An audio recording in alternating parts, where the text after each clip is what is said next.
Sveiki, labai malonu, kad atsiranda žiūrovų, kad atsiranda patiktukų. Taigi, šiandien noriu biškį nušviesti temą, prisiminti, kaip sakant, temas apie sveikatą. Ir šiandien dar sik apie vandenį. Priminsiu, kartuotis nemėgstu, bet, kaip sakant, atsiranda tikrai įdomių faktų. Ir kitas dalykas, tie, kurie mane žiūri, gal žiūri pirmą ar antrą kartą ir tokių dalykų nėra girdėję. Tai va, esu daręs įrašą Suktas vanduo, jau senai tas buvo, nežinau, jau 15 kokių metų gal atgal. Ir nuorodą įdėsiu, būtinai įdėsiu, kad pasižiūrėtumėt, kas tas yra ir išbandytumėt. Labai paprastas dalykas, net ne per seniausiai iš šaltinuko vandens pasisėmėm, buvom nuėję prie tokio upeliuko ir šaltinėlis eina. Nu tai yra, ten nėra kažkokia versmė, bet ten yra tikrai miško prafiltruotas vanduo, ragauju. Esu ragavęs daug visokių vandenų ir tikrai pasakysiu, kad tai yra tikras švarus miško filtro vanduo. Ir jį prasukom. Ir mano žiūrovai ragavo tą, kaip sakant, kuris atneštas ir tą, kuris prasuktas. Ir patikėkit, skirtumas yra didelis. Tikrai skirtumas yra ryškus, ne taip, ką sakytum, ten biškį, gal kažkas, kad čia. Tai va, jei norėsit, pasižiūrėkit ir išmėginkit. Pamatysite stebuklą. Dabar, ką norėjau pagrindę paliesti, tai vakar žiūrėjau tik tokią. Irgi nuorodą būtinai įdėsiu. Ar nuorodą, ar klipuką gal įkelsiu pas savęs į kanalą. Ir ten labai aišku dabar daug kas bijo informacijos rusų kalba, kadangi čia kaip elektra, jeigu nudažyta kas nors ne tom trikoloru, kaip šiuolaikiškai nelietuviškai vadina, tai reiškia yra labai blogai, bet manau jūs puikiai sutiksit, kad informacija neturi spalvos, neturi tautybės, neturi rasės ar dar kažko, čia yra visiški vėjai. Tai va, dabar informacija tokia. Kada žmonės geria skysčius įvairiausius. Nu, sakykime, vaisvandenį yra, sultis yra pagaminamos ir tuose pakuose, viską, aišku, jos yra kitos, kur tikrai mažiau apdorotos, bet visos jos yra praėjusios kažkokią tai chemiją, nors ir lengva, tam, kad nesurūktų. Pirmiausia, čia nori, nenori.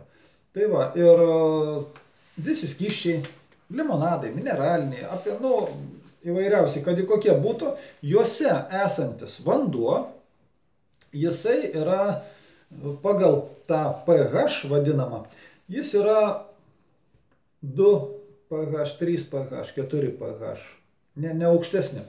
Pasirodo, kad tas pH mums reikalingas, kuris yra, ten tiksliai neatsimenu, bet jis yra nuo 6,5, jau man rods, kad, kaip sakant, jau yra mažiausia riba, kuri turėtų būti.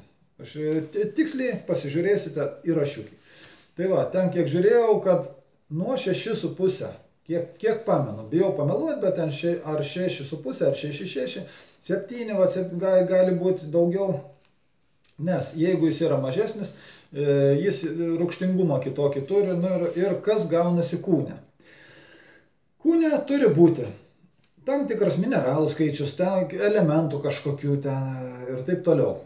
Kada, jeigu žmogaus kūne esantis vanduo pasiektų žemesnį nei 6 pH lygį, tai būtų jau milžiniškas pavojus sveikatai. Jeigu jisai gali kristi, ten sakykime, lyg taip minėjo, kad iki 5 ar 5,5, tai jau praktiškai galima kviesti reanimaciją. Antiek tai yra svarbu. Ir ką kūnas daro, yra tas vanduo, kad pakelti tą pH, padaryti jį normalų, reikia statybinių medžiagų. Reikia tam tikrų cheminių elementų, mineralų ir ko reikia. Ką daro kūnas? Kūnas jį ima iš visur, kur turi, iš kur tik įmanoma.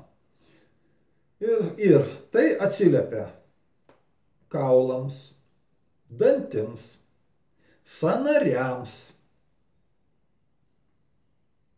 Tik tai, kad žmonės naudoja netinkamą vandenį.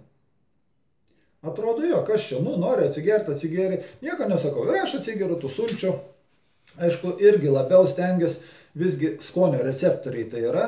Paragauju, vienas sultis būna, tikrai nieko, sakykime, o kitas sultis paragauju, papiguškė. Tai ta papiguškė, būna, kaip sakant, jeigu nėra kur dingti išgeri, bet šiaip būna, kad ir išpilė. Ir daugiau tokios rūšies nepirki. Ir kad kai būtų pats geriausias reikalas, tai yra grynas vanduo. Sakysit, iš kur gauti gryną vandenį, aš sutinku, parduotuvėje jis yra pakuotas, fasuotas ir jeigu jis pusę metų laikosi nesugedęs, tai turėtų šiaip žmogui kilti klausimas, kame reikalas, nes jūs paimkite bet kokį maistą, palikit šiltai ir pasižiūrėkit, kas su juo bus. Net ne saulėje, šiltai, paprastai, padėkit. Pasižiūrėkit, kas bus po paros, po 2, o ten pusę metų. Paimkit vandenį, pripilkit į sloviką, padėkit kur nors. Palikit parai, 2, 3, tada jūs jį, pauostykit, lyštelkit, užteks. Jūs pamatysit, kad, po paros nieko nesakau. Bet jau po 2, po 3 jau jūs to vandens gerti nebenorėsite. Tai va, kaip jį įkrauti, kaip jį atgaivinti, kaip sakoma. Paprastas metodas. Taip, parodysiu jums šį kartą. Tai va, kaip aš tą darau, kaip mes tą darome.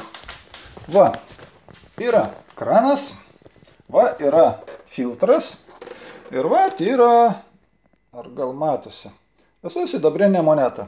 Sena moneta, tiesiog ji jau vertės neturi, bet kaip sidabravimas šito daikto vandens, kaip sidabravimas puikiai suveikia. Tai va, ir ką tikrai domina, paimkit, kaip sakiau, kažkadaise, sakau, pasikartosiu šį kartą tam, kad tik tie, kurie nežino, ką domina visgi, kad būti sveikiems, tai pasižiūrėkit tą mano įrašiuką, suktas vanduo. Tai va, ir kadaise, atsimenu, buvo filtrai tie paplitę, kur su tokiais balionais, jau ten aparatūra, kadaise kainavo ten pinigus ohoho, kiek atsimenu. Ir nieko nesakau, jie išvalo vandenį, ten padaro, kiek žinau, kad ten tikrai tokį padaro, jau, kaip sakant, į parduotuvės lentyną jau gali statyti. Ir kada pas manęs dėjo tokie reklamuotojai, aišku, ten labai gražiai skamba, paskambino, ar vat darom tyrimus vandens, ar norit nemokamai. Sakau, permaščiau, jei nemokamai, davai. Tuo metu tokių pinigų tikrai pas mus nebuvo ir plano net neturėjau. Aišku, nors, ir atvažiavo tasai su motokliuku ir matavo tą vandenį, ir sakau, mes vat naudojam sidabruotą vandenį. Jiems kažkaip keistai pažiūrėjo, gerai, sako, rodykit, sako, ar galite ir tą patirti. Jo, sako, jie reklamuotojai, jiems už tai moka, vadybininkai, kaip vadina šiais laikais. Ir ką, ir atsisėdam, paėmėm grinai iš krano vandenį, padėjom sloviką, kol šnekėjomės, pripylėm ir kitą. Ir, ką sakau, mes tokio negeriam, mes įsipilam, palaikom pusvalandį, dar sidabrą įmetam ir tada mes jį naudojam. Ir jis kaip kas kur, sakau, nežinot, kad kadaise karaliai plaudavo rankas ne auksiniuose induose, o sidabriniuose. Įrankiai stalo buvo irgi sidabriniai. Kodėl sidabriniai? Kodėl ne auksiniai? Visi taip plaudavo ant aukso. Ir esmė tas, kad sidabro, kiek pamenu, moksliškai ir žinoma yra, K1 atomas sidabro jonizuoja 9 milijardus atomų. Tai įsivaizduokit, 1 gramas 9 milijardus gramų. Tai išeitų, kad 1 gramas sidabro 9 tonas vandens įkrauna. Toks jo pajėgumas. Tai va, ir ką, nu ir atsisėdom, kol sėdėjom, jo, pirmą pamatavo, ten buvo 600 ar 60 ten kažkokių dalelių, ten vienu žodžiu toks vanduo nerekomenduojama iš vis net naudoti. Gerai, tada, kol šnekėjom, aišku, jis, nu, šnekėjom visą kitą, jis laukia, nu ir tada tą vandenį, kur jau pusę valandos pastovėjęs buvo, pamatavo. Didelio skirtumo nebuvo ten, bet jau buvo ten mažiau 600 tikrai. Ten kažkur gavosi 5,5 jau tų dalelių. O tas, kuris buvo sidabruotas vanduo, jau po to, ten pusvalandžio kiek praėjo, jis tą pamatavo, kad ten buvo tų dalelių likę 400, ten ar 20, ar 30, kurs norma praktiškai yra iki 400, jau skaitosi norma. Tai praktiškai jau geriamas vanduo. Jam akis ant kaktos išlipo, nu jaunas toks, mačiau, nežinantis tokių dalykų, tai jisai nuvarė paskambinti, nu aš ten skambina girdėjau, kad vienu žodžiu, bet ten matyt jo tie viršininkai, ne tas jiems rūpėjo, tai, nu ir vienu žodžiu ištyrėm visą kitą, tai ar norit lele tata, manoji jau buvo kaip ir, nu, ant to, kaip sakant, kanto, jinai yra silpnesnė ir kad jo, davai, o kodėl ne, lele tata, nesakau. Nu, jeigu mes pasidarom geriamą vandenį paprastai, be nieko, tai ką man mokėti ten tūkstančius už tai, kad tą patį darytų. Nu ir vienu žodžiu, sakau, jeigu kas, tikrai permastysim, sakau, ir tada nuspręsim, sakau, taip, anam greičio tikrai tokių pinigų nevartau ir kol kas nesidomiu. Nu ir praėjo 2 savaitės kažkur tais. Kai išgirstu reklamas per teliką, kad ten tokie tai filtrai su sidabro jonais, tai man tai buvo tiesiog, kaip sakant, nu, pakilėjimas čia, įvertinimas mano žinių, mano pabandymo, išbandymo. Tai va, vienintelis kas yra sidabra, nu, bet kokią auskariuką, ką nors, ten gali būti, užtenka ten ir 0,5 gramo, kaip sakant. Bet ką, bet jį pirmą reikia gerai išplauti, aišku, ne su muilais, o tiesiog su soda, galima gal dar su ko nors, su soda paprasčiausiai gerai ištrini, palauki, praskalauji ir į vandenį. Taipogi, aišku, reikia laiks nuo laiko visgi ištraukti, išplauti ir geras yra dalykas padėti ant saulės, kai jisai tiesiog užsikrautų. Tai va, tokios žinios. Sveikatinkitės, rašykit komentarus, patiko, dėkit patiktuką. Ir atmink, nu, ne pirmąsyk susiduriu su to, yra ir dokumentinis filmas Vanduo, tiesiog apskrido visą pasaulį. Tiesiog nerealus filmas, kas nematė, pažiūrėkit. Ir tą nuorodą aš įmesiu. Nes tuos dalykus turi žinoti kiekvienas, kol jis yra sveikas ir gyvas.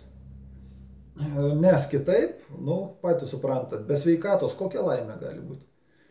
O vat apie laimę, iš tiesų, kas tai yra, pamastykit. Žiūrėsiu. Gal rytoj, gal kada įmesiu tą temą, kaip sakant, pakartosiu, pasikartosiu, bet tą temą įmesiu. Kartoti už tą reikia 2 kartus. Vienąsyk pasakei, informavai, antrąsyk gaunasi, nu, kaip perspėjimas. Žiūrėkit, kaip kas kur. 3 sykį nieks nekartuoja. 3 sykį ant grėblių nelipa. Tai va, sveikatinkitės, žiūrėkit ir būtinai žiūrėkim, ką geriam, ką naudojam. Aišku, visi vaisiai, daržovės, tai yra mūsų sveikata. Tai yra pirminiai šaltiniai mūsų vitaminų, mūsų visko. Nu ir ką, toliau žiūrėkit patys. Taigi, šiam kartui tiek, iki.